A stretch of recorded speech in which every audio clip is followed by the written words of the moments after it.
Assalamualaikum warahmatullahi wabarakatuh. Waalaikumsalam warahmatullahi wabarakatuh. Sebelumnya, perkenalkan nama saya Lailatul Zahro. Di sini saya sebagai moderator.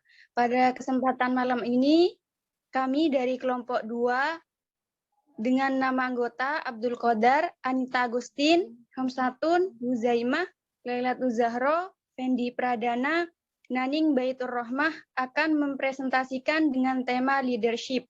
Untuk menyingkat waktu, langsung saja pemateri pertama yaitu Fendi Pradana.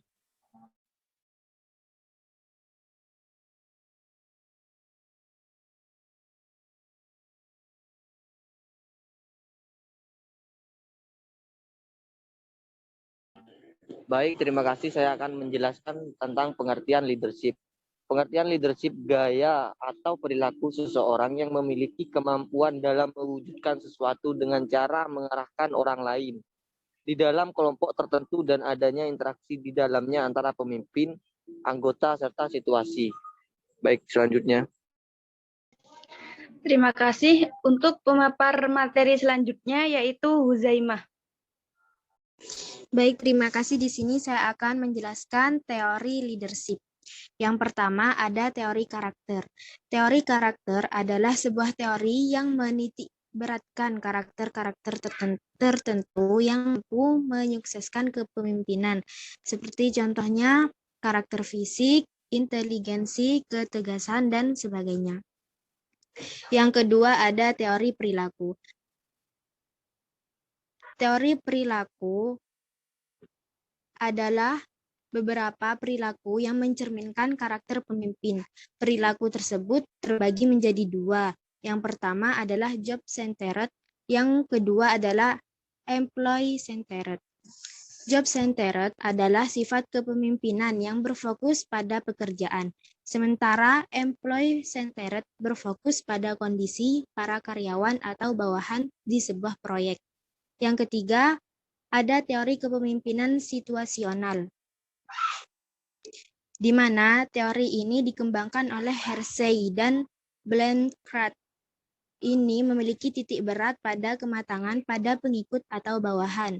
Kesuksesan suatu tujuan bergantung pada matang tidaknya para bawahan, maka dari itu pemimpin diharapkan mampu menganalisis apakah para bawahannya sudah cukup matang atau belum. Sudah, Pak. Terima kasih. Untuk pemateri selanjutnya yaitu Anita Agustin.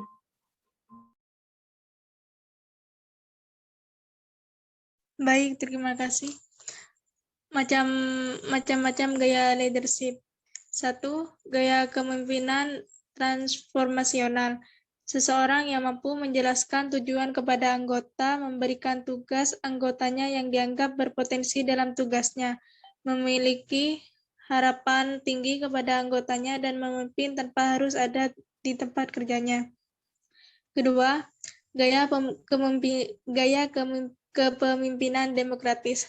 Seseorang yang dapat mengambil keputusan dengan cara mengajak anggotanya dalam diskusi, tertarik dalam gagasan orisinil anggotanya, serta adanya kesetaraan pada semua anggota. Ketiga, gaya kepemimpinan sportif. Seseorang yang dapat memberikan kebutuhan anggota, memecahkan masalah bersama-sama dengan anggota, serta lebih mengutamakan hubungan dengan anggota daripada pencapaian target yang direncanakan. Keempat, gaya kepemimpinan transaksional. Seseorang yang memberikan tekanan pada kontrak kerja, memberikan hadiah dan sanksi untuk kinerja anggotanya yang baik dan buruk, dan sangat berorientasi pada pencapaian target.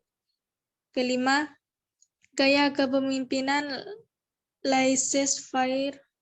Seseorang yang memberikan kebebasan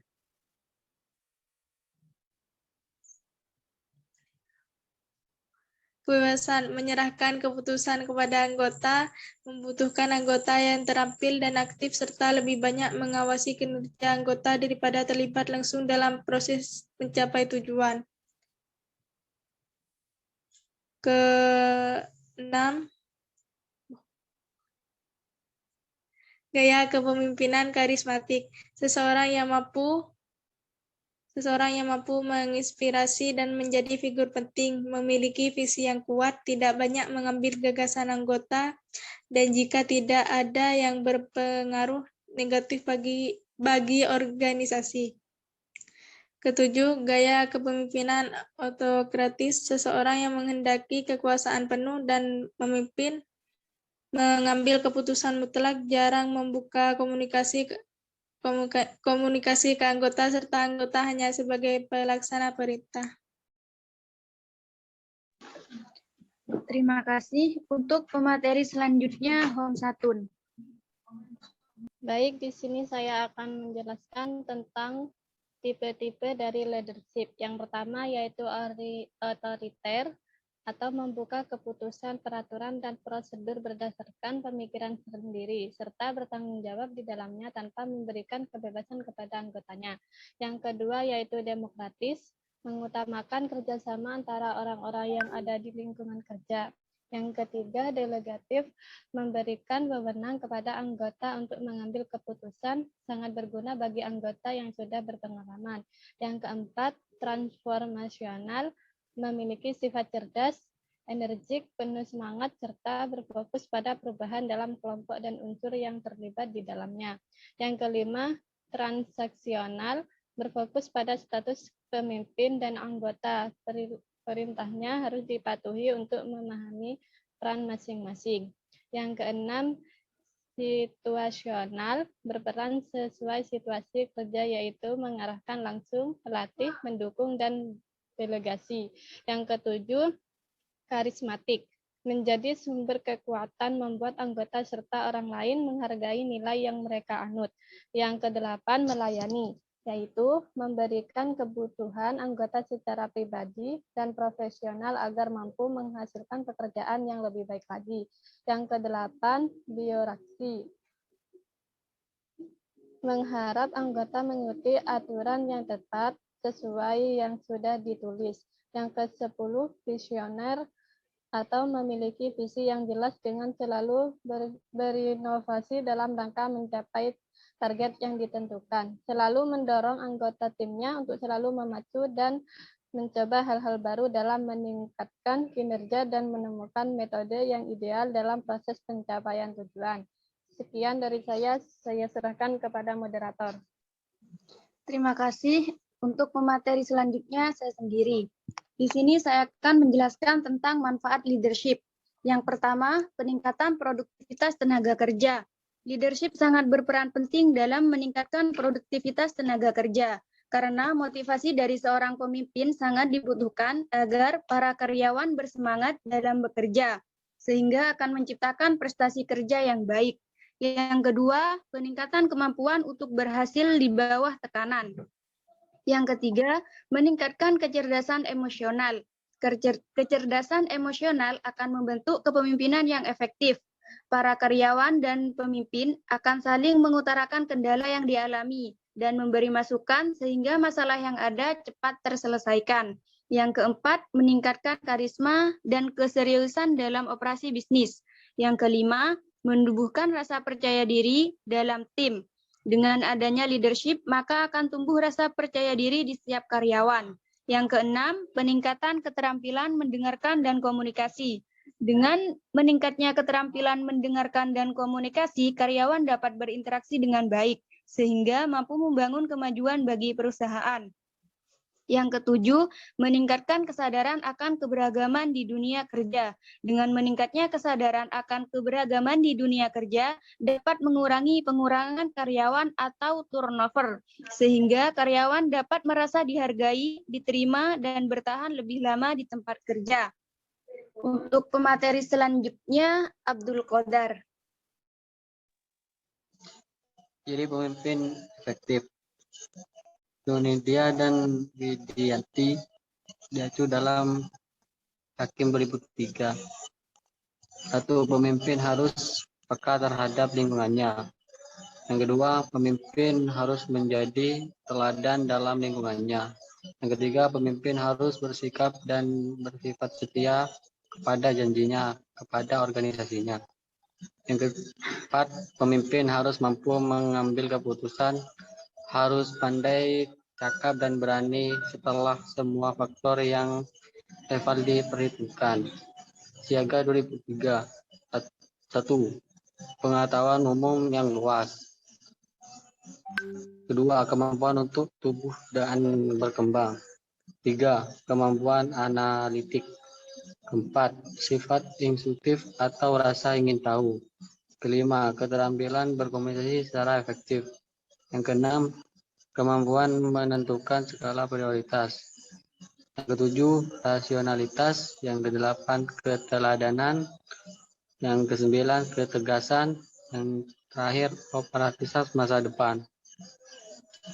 Sudah, Mbak. Terima kasih. Untuk pemateri selanjutnya, Naning Baitur Rohmah. Langkah menumbuhkan sifat leadership. Yang pertama, miliki motivasi untuk berkembang. Motivasi ini harus kita tanamkan pada diri sendiri untuk mengembangkan jiwa kepemimpinan dengan menerima kritik untuk membangun dan mengubah strategi yang lebih efektif. Selanjutnya, ketahuilah kekuatan dan kebutuhan dalam diri saat ini. Kita mulai merenungkan apa yang menjadi kekuatan yang ada pada diri kita dan apa yang kita belum miliki pada diri kita. Kita juga bisa bertanya kepada orang yang dekat dengan kita. Selanjutnya, kembangkan kemampuan kognitif dan sosial. Setelah menemukan kekuatan yang kita miliki, kita harus mengembangkan agar saat kita membuat keputusan dapat tepat dan kita juga butuh bersosialisasi dengan orang lain.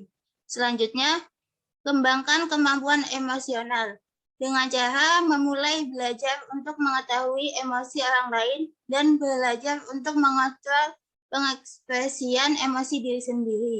Selanjutnya, kembangkan karakter. Karakter yang dikembangkan adalah keadilan dalam memperlakukan orang lain, dapat meregulasi emosi dan tujuan.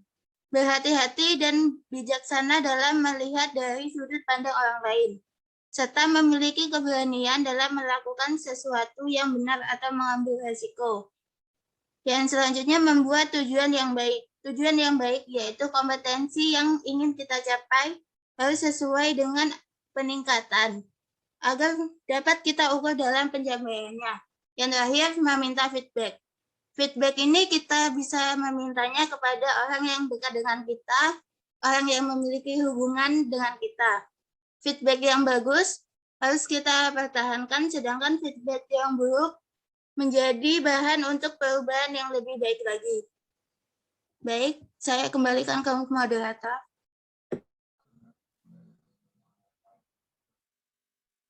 Terima kasih untuk para pemateri. Sekian presentasi dari kelompok 2 dengan tema leadership. Saya selaku moderator, apabila ada salah kata, baik disengaja maupun tidak disengaja, saya mohon maaf yang sebesar-besarnya. Wabillahi taufiq wal hidayah. Assalamualaikum warahmatullahi wabarakatuh. Waalaikumsalam warahmatullahi wabarakatuh. Warahmatullahi wabarakatuh.